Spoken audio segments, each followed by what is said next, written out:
My trouble started when I was very young. When I was probably about 12 years old, I didn't take school seriously, and I started making poor decisions at a very young age. I was addicted to drugs by the age of 12.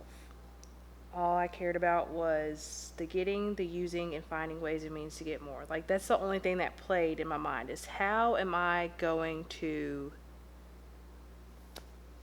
get high today? It's the only thing that I thought about. If I was sitting in school, I was ready to get out of school. Um, or I was trying to find a way not to go to school. So things were not easy for me, but I did have a wonderful mom who taught me how to have work ethic. So I did work a lot, especially after my first child. But so I did the whole school, get out of school, get a job, had the kid, but my life was consisted of maintaining my habit because I had consistently had a drug habit. I do have 3 children, and being a full-blown drug addict and having children, it just doesn't mix.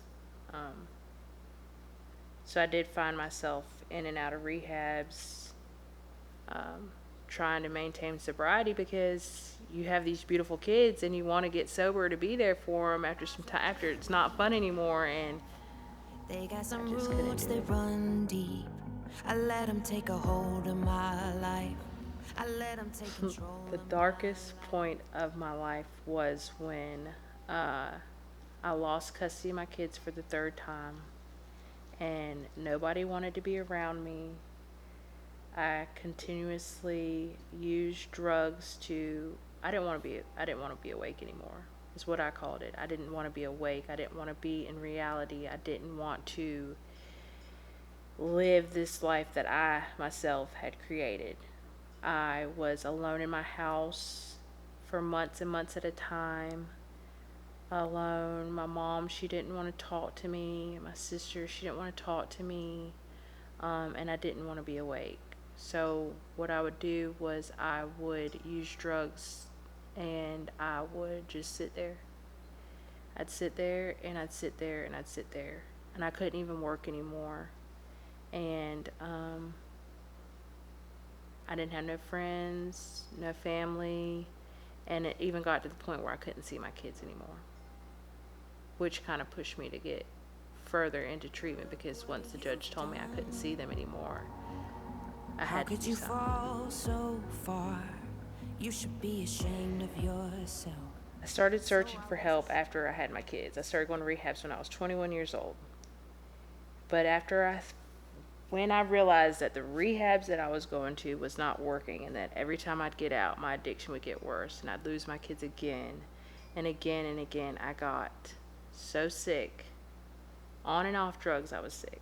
I got so sick of the way that I was living and not having that I started to seek recovery for myself and not for my kids. I started to seek a life for me and my kids. It wasn't just for my kids anymore, it was for me. So that led me to finally, after multiple being thrown out of multiple Shame is rehabs, I found Op gone. I House. thought I was too broken, now I see you were breaking new ground inside of When I me. noticed that they weren't going to throw me out like the rest of the rehabs, and that they were going to do life with me, and that we were in this together, things started to change for me when I saw that they weren't going to throw me out. So, because like I said, I've been thrown out a few rehabs, but when it wasn't, I'm used to going to places where they tell you what to do and they're not doing it with you. And here at Alba House, we kind of do it together. Like, everybody here has been through the program, so it was just like, it's all impacted me in a way that I haven't been before. I think that having our main focus is Jesus, and feeding you Jesus is just life changing, full of joy. You've done in me. You spoke your truth into the lies I let my I've learned how to walk in my freedom. I've learned to realize that I'm a new creation in Christ and that who I was yesterday is not the same person that I am today, and that I can be free, that I can enjoy this life that God's given me, and that I'm not my mistakes, that I don't have to walk with this sense of shame telling me to hide who I am, telling me no, don't tell them that, or stuff like that. I can just be me. I don't have to hide. I don't have to cover myself up. I can be completely like open, honest, and I can be around other believers and not feel like I'm crazy. You know? So I've learned just about I like to say this. I like to say it's easy for me to be bad. It's easy for me to do the wrong thing. It's easy for me to break rules. It's easy for me not to listen to somebody. What takes a lot of effort is for me to persevere and keep going and to do the right thing, because it's easy for me to do the wrong thing. It takes work and it takes effort and it takes diligence and it takes self-discipline to do the right thing. And that's what I'm striving for. These are my children. This is my son, Jeremiah. This is the day I had him at the hospital. This is actually my favorite picture in the world. This was the best day of my life. It was, and changed my life forever. He was my first baby, and he just melted my heart.